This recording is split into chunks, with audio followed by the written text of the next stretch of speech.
Olá, meus amigos, tudo bem? Eu sou o pastor Marcelo. É um prazer para nós, para mim principalmente, estar com vocês, começando aqui o nosso evangelismo, começando aqui essa missão, esse trabalho que é de levar o evangelho para pessoas que ainda não conhecem e que precisam conhecer o evangelho de Jesus Cristo para tomar uma decisão importante na sua vida, de que lado você quer ficar quando Jesus voltar.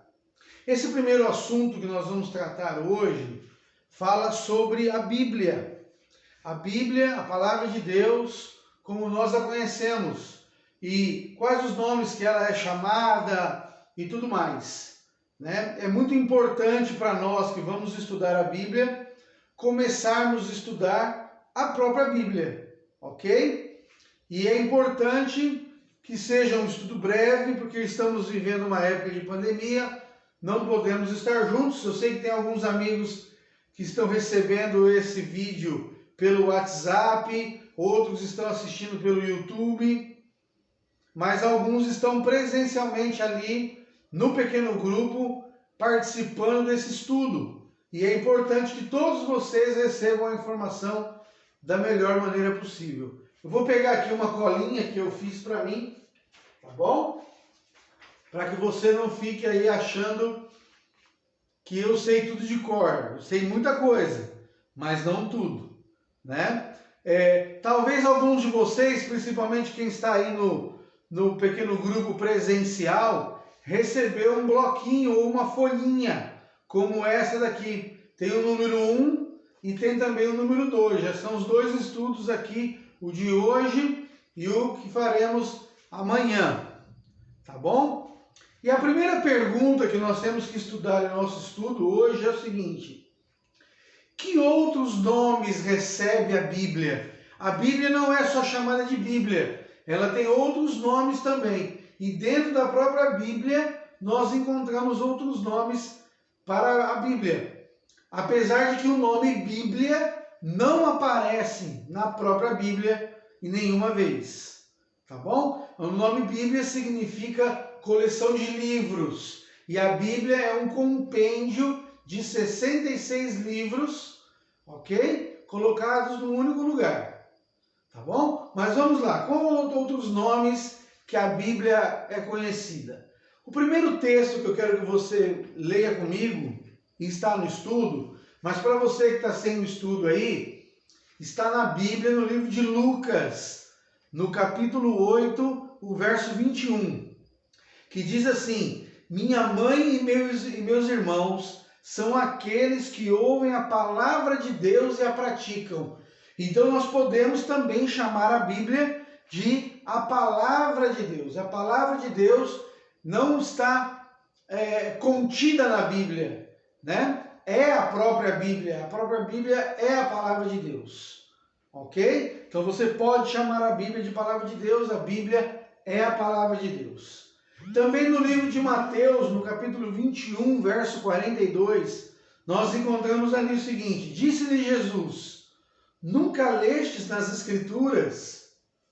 Escrituras, também podemos chamar a Bíblia de Escrituras, a palavra de Deus, mas também chamá-la de Escrituras, porque o próprio Jesus a chamou dessa forma.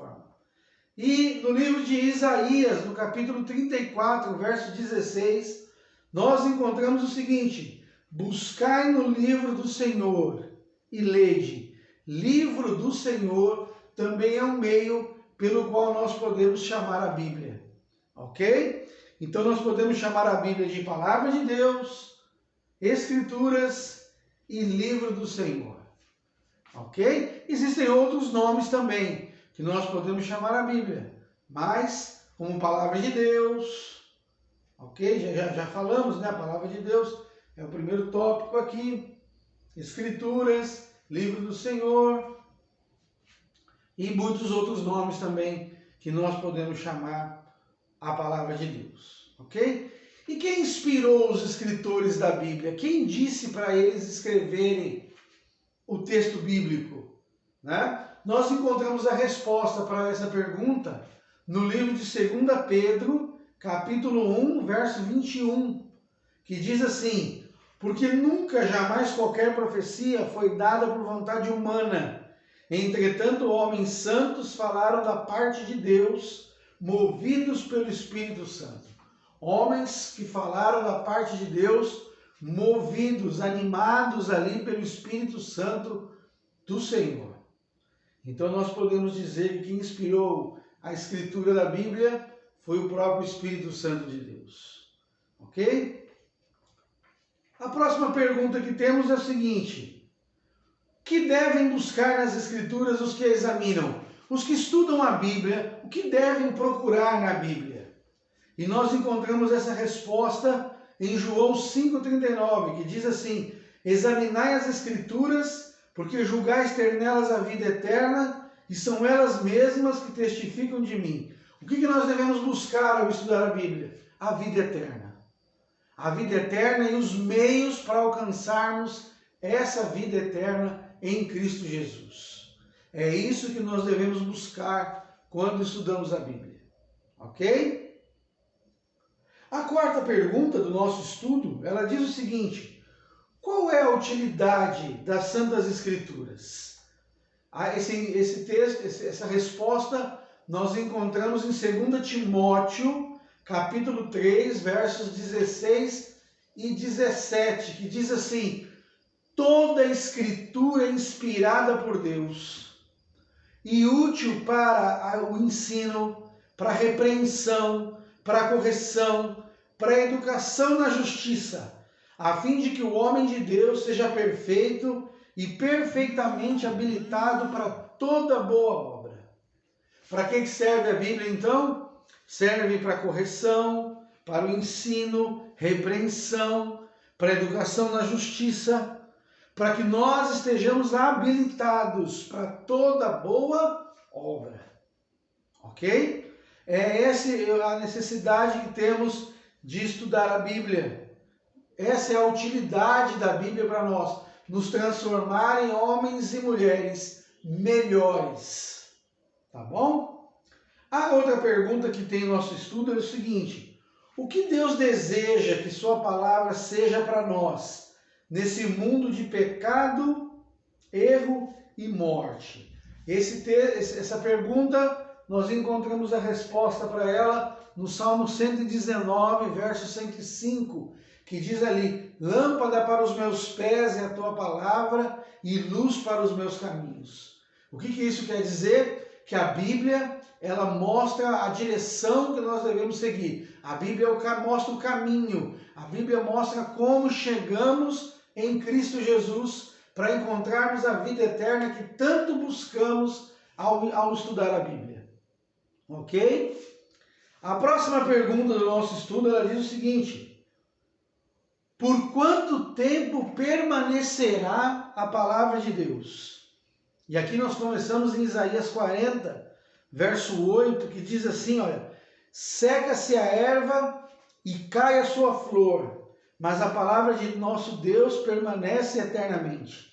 E Mateus 24, 35, que diz assim: passará o céu e a terra, porém as minhas palavras não passarão. Ou seja, a palavra de Deus, ela é eterna, ela vive e ela está vigente ainda hoje e continuará vigente por toda a eternidade. Nós não podemos deixar a Bíblia de lado, achando que porque estamos no século 21, não devemos mais seguir a Bíblia.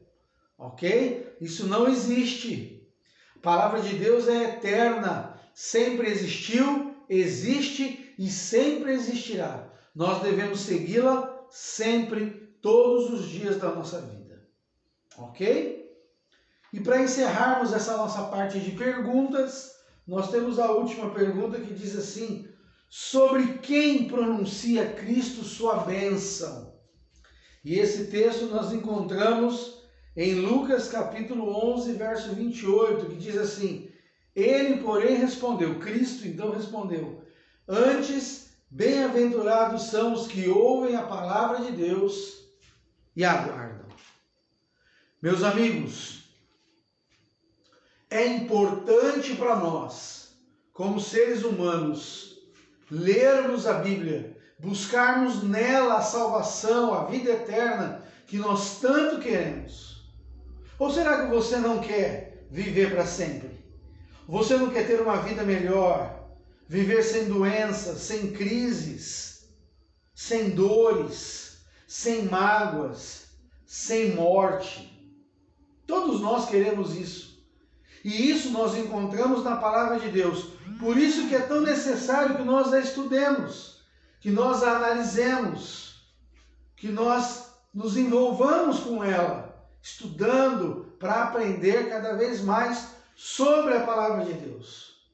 Eu quero pedir a você, nessa noite, nesse dia, nessa tarde, para que você entregue a sua vida para Jesus através da Bíblia.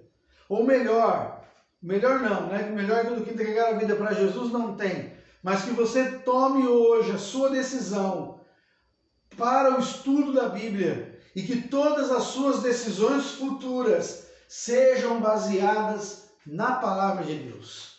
Que Deus esteja com você, que Deus possa te abençoar, que Deus te ilumine e que o estudo da palavra de Deus mostre para você o caminho, a verdade e a vida. Que Deus te abençoe, que Deus te guarde. Agora você ficará com a continuidade da programação com o líder do pequeno grupo que está aí com você. Você receberá algumas orientações também através do WhatsApp ou através do YouTube. Que Deus te abençoe e te guarde. Amém.